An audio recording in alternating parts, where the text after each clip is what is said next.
welcome to another edition of Resonate with Edgehill and Davis. I'm Owen Edgehill. And I'm David Davis. You alright, sir? You good? Indeed. You? Yeah. Good. Always good. And we have a special guest today, which I'm really pleased to say, Christiana. Hello. Hello. Good to be here. Hello, Christiana. How are you? How are you? I'm good. I feel really good. Yeah. Relaxed? Good to be here. Relaxed. Yes, thank you. Good. Good. We're pleased to have you. Good. Yeah. Hi to everyone out there. Hope all's well with you. Good to see you all again.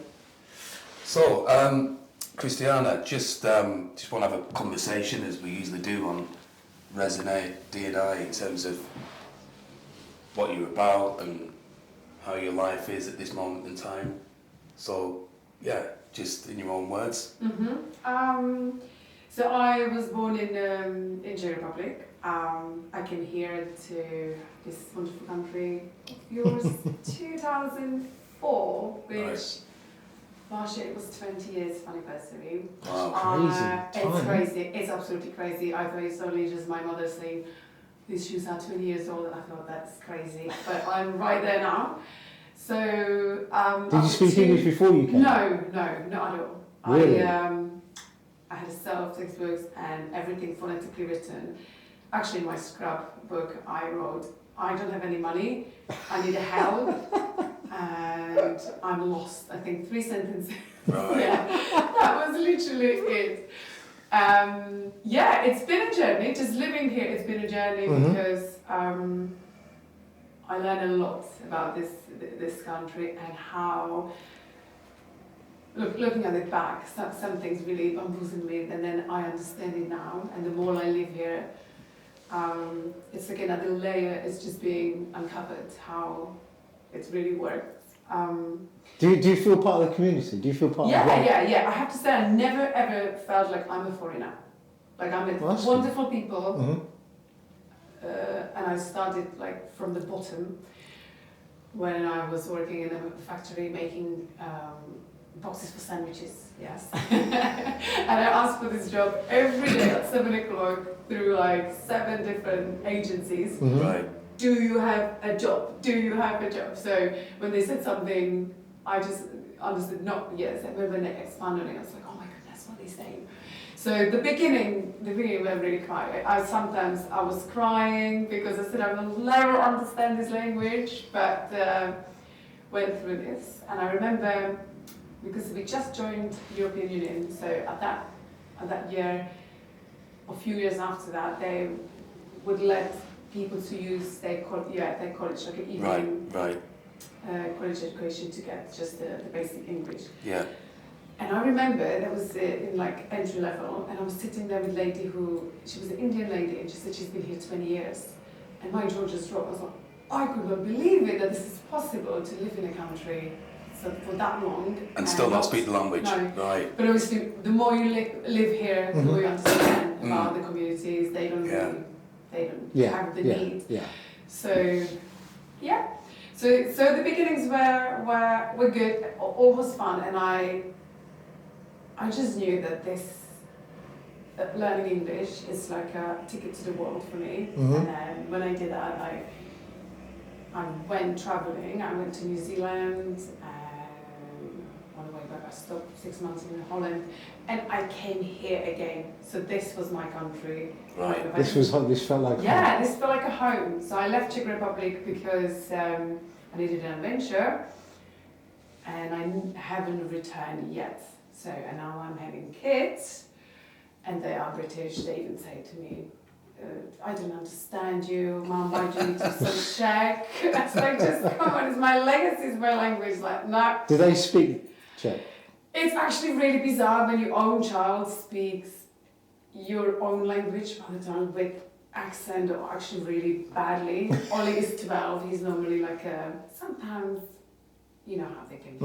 Right. But when he speaks Czech, he's just adorable. It's just so cute about something about the language and how he sounds. So,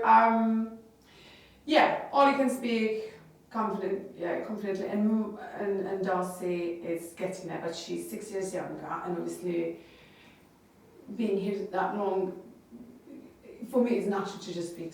Yeah. Yeah. Like it's like, oh, what would you want? So you kind of have to translate. So yeah. Yeah.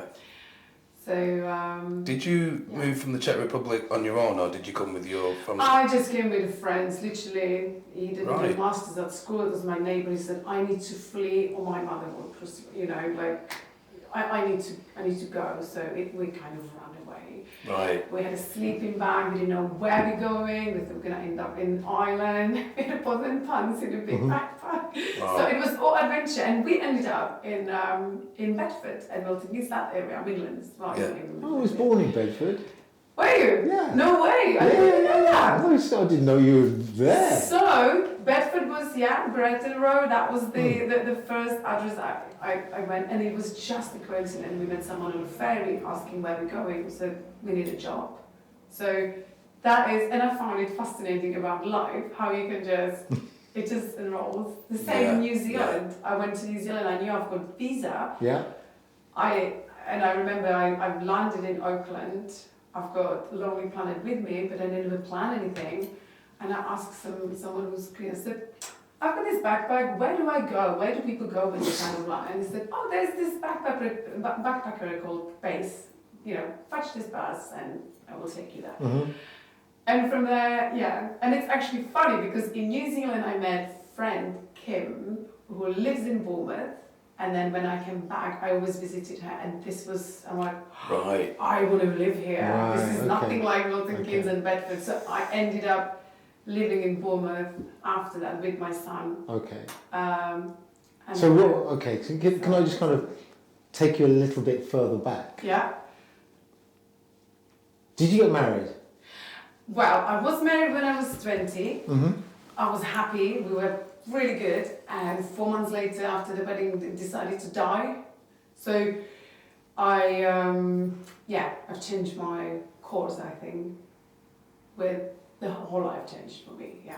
So your husband My husband died? yeah. Right, okay. So that was in my 20s, and then I had a relationship, but I think, looking at it back, my heart was wrapped in a bubble wrap, you Mhm. know. As it I would was be. kind of always hoping for that feeling, like that it was wonderful, but also scared that something might happen. So Mhm. I think there's a trauma there. I know that there's something, Yeah. with Yeah. relationships anyway. Yeah.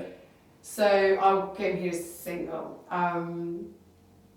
and I had my first child after I came back from traveling. I was seeing this man, and we fell pregnant after like not even a year seeing each other. Mm-hmm. Right. So, and that was the time when I realized I think I'm ready for a child more than I could admit to myself, like logically. Yeah. So, yes, I was 32 and I had a boy. But we split up. I split up with that man because Okay. I never felt like we are there. Yeah. Yeah. We never wanted to create family. So, I was a single parent. It was my choice, basically. Right. Yeah. So I suppose with regards to being a single parent, how much input did the father have? So it was still in Milton Keynes. Ollie was born. I was always supportive of the dad had a relationship, but I remember when we were dating, we would say, "Oh, you know, I don't want to stay here in Milton Keynes. I never wanted to stay in Milton Keynes. That was not the part." When this happened, I had 1 year. I was contemplating to go and live in Bournemouth. It's Mhm. just because I had a child, and I knew this is not only about me, and I had to feel okay that I'm not taking child away from Away. father Yeah. because of like, well, I can do whatever I want. Right. It had to resonate with me, and I remember it was his mum who had a nice relationship with his family. His Mhm. mum said, "Where there's a will, there's a way," and so kind of like she gave me the blessing in a way, and I said, "We will make that." Oh, that's happen." nice, yeah. So, it was a long way, but Ollie always seeing his dad every other weekend, and Right. could always talk to him on the phone, or so we were quite amicable. Mm-hmm. Good. maybe he would tell you a different story, obviously, from the From his father point of view, yes, he yes. couldn't do anything about Right. it because but this is very, I don't know, thinking about it back, it's like what was first, the egg or the chicken? Mm-hmm. Like, I never wanted to stay there, but then I had a child. Do I change all my Your plans, you your know, dreams, plans, dreams, yeah. and so I don't have any regrets, basically. So how did your son at that particular time? I mean, how old? So he was a year and a half Okay. when we moved. So really, he wouldn't have known. No. Right. So, and from that time, he would come and spend weekend with his dad. Okay. So Friday, I would drive, I think halfway, his dad would pick him up, and then he would drive home. So, to be honest, hard down because it is a commitment to his dad. Really never say like, oh, I can't do it this weekend, or I don't want to. He was really, every other weekend, religiously there.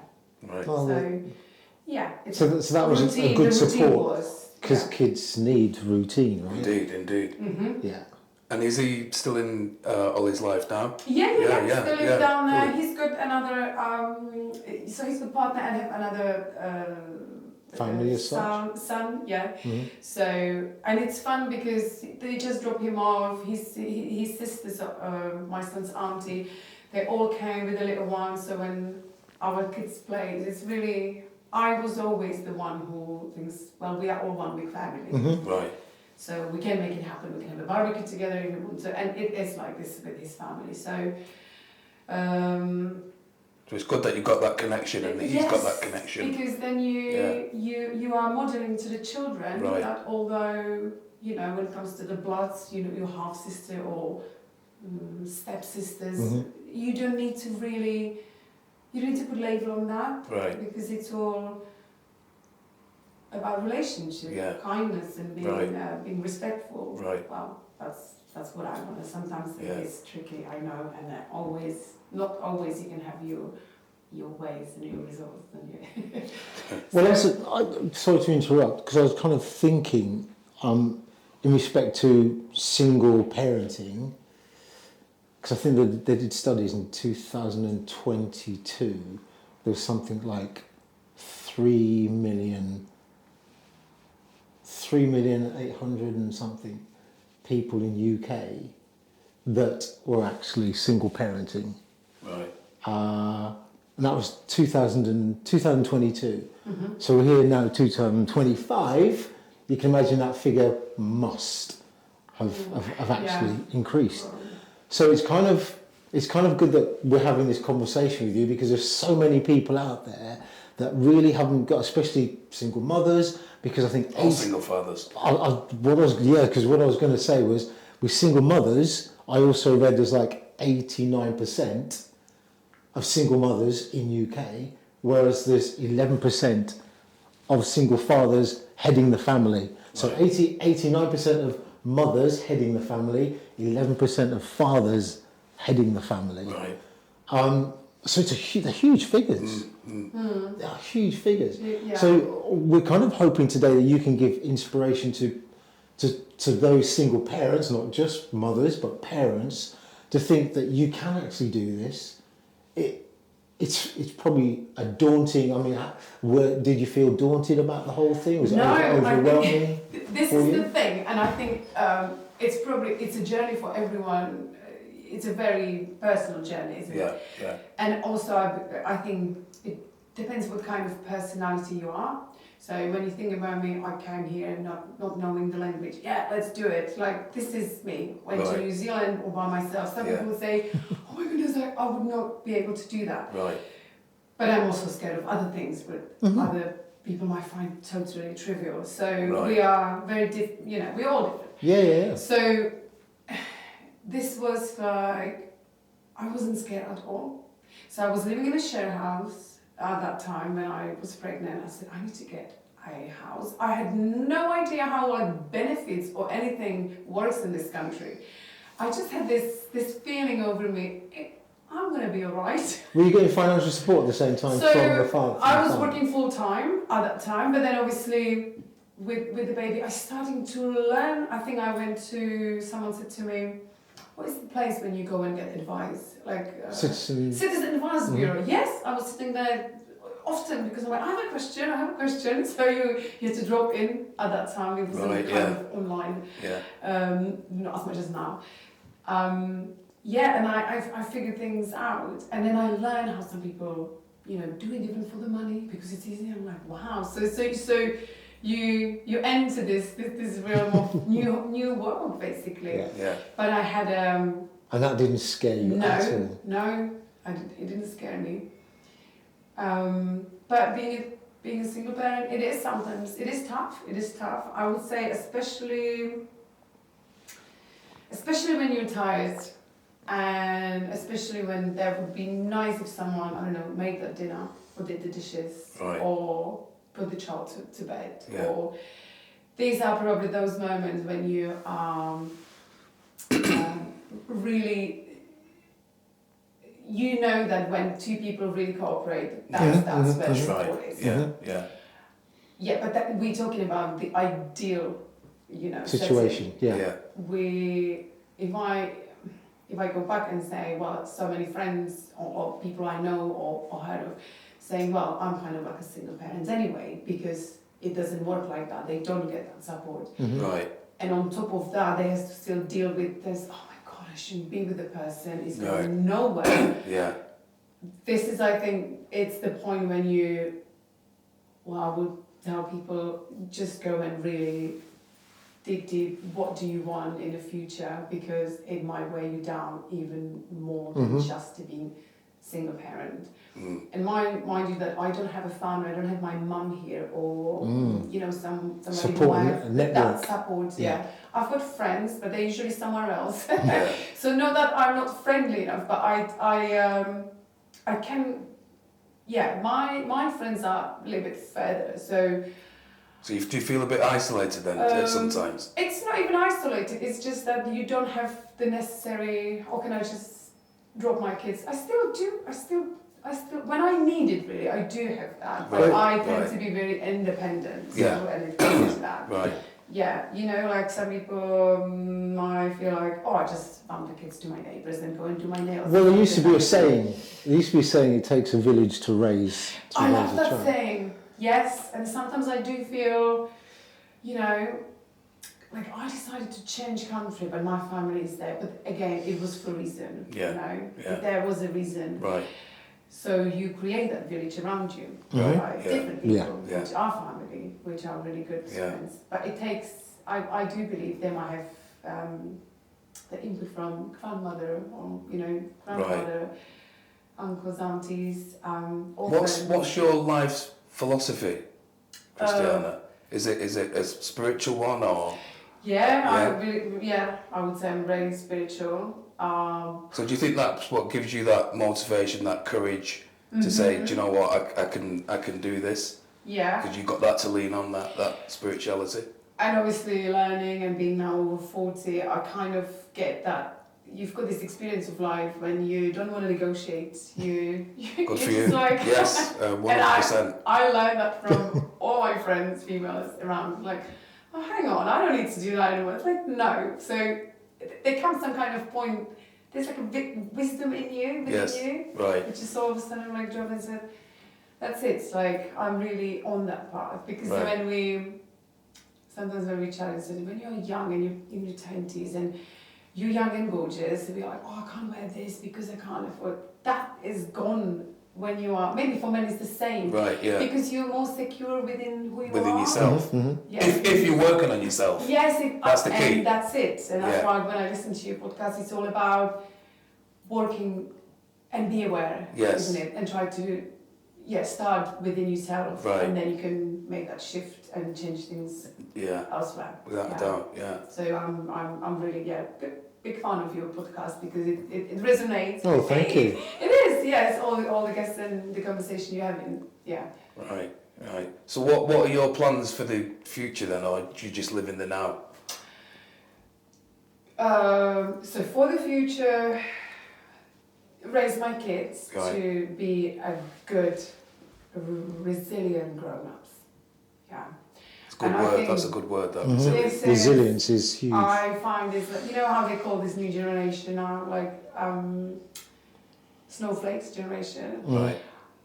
I think I've got a good heads up because I'm. Actually, no, I don't. I've never heard the Yeah, that's what snowflake. they. Snowflake. What's it about? For those who They- don't know, including myself. They've got panic attack and they can't mop the place because they feel anxiety. everything's such and a that's just me. Ah, right, I get you know, it, right. Everything is struggle. Right. And I'm not saying it in a bad way, maybe that's how they feel. Right. But often they felt like, oh, just express that and we're gonna pamper you. Right. I understand that to the extent, but I want my kids to know, well, sometimes you don't have the happy ending. Sometimes Great. Well said. life is about bad and good. Right. You know, this is it, you know, it's not a fairy tale and you need to, and things happen and Right. people get sick and sometimes they die. It's not like I'm scaring them, but I said, It's a reality, isn't it? check out Yeah. because something bad happens. Mm. It's tough. I've been there. When my husband died, I literally suddenly, you know, I was 20. I had dreams, life ahead, and even now sometimes I cry. Who that 20 years old Right. girl Yes. was Yes. because no one helped me at that time. Right. My family didn't know this, you know, trauma. Anyone. Exactly. I Yeah. went back to work after 2 weeks. Wow. And we used to work together, so there was an empty place. It was, looking at it back, people just say, well, it's life. It's life. Time will heal, but time will not heal. You have to deal with this. So I know that there are tough times, and there will be. Even, you know, as much as you want to protect your children, that everyone will get their portion. I think. Right. It's just how to prepare them for Yeah.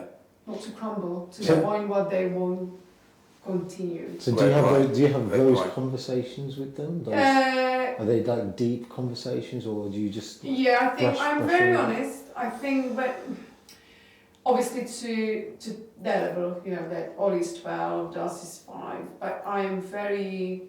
My word is like honest and authentic. Mm-hmm. Good for you. So sometimes that even doesn't really match with what no, I wouldn't say the society, but some other people say. Mm-hmm. You know, like, oh my God, my daughter came and said something about lesbian. How does she know the word?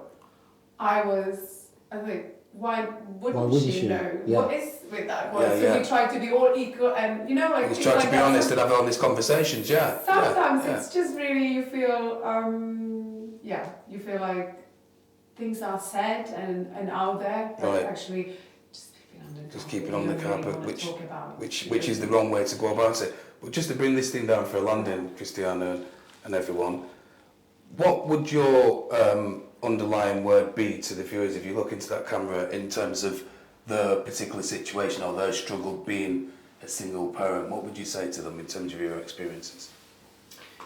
Well, my message would be, if you are in a really bad relationship or you feel your gut just tells you that this is going nowhere, that there is a support out there for you. Right. You can start having chats, you can start building that network around you, Right. which will help you to, you know, stand on your 2 feet, and that support is out there. Yes, definitely. Excellent. And it starts with self-love, and I think self-love is a courage. So without the courage, you don't really make that first move. So definitely, it's worth it having that sense of freedom. Excellent. Excellent. Sweet. Excellent. Well, that's it from me.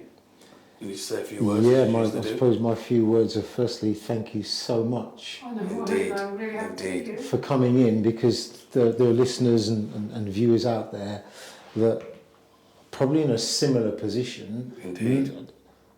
back where you were, and not knowing what to do because they don't feel there's a light at the end of the tunnel. Right. And you've shown them that light.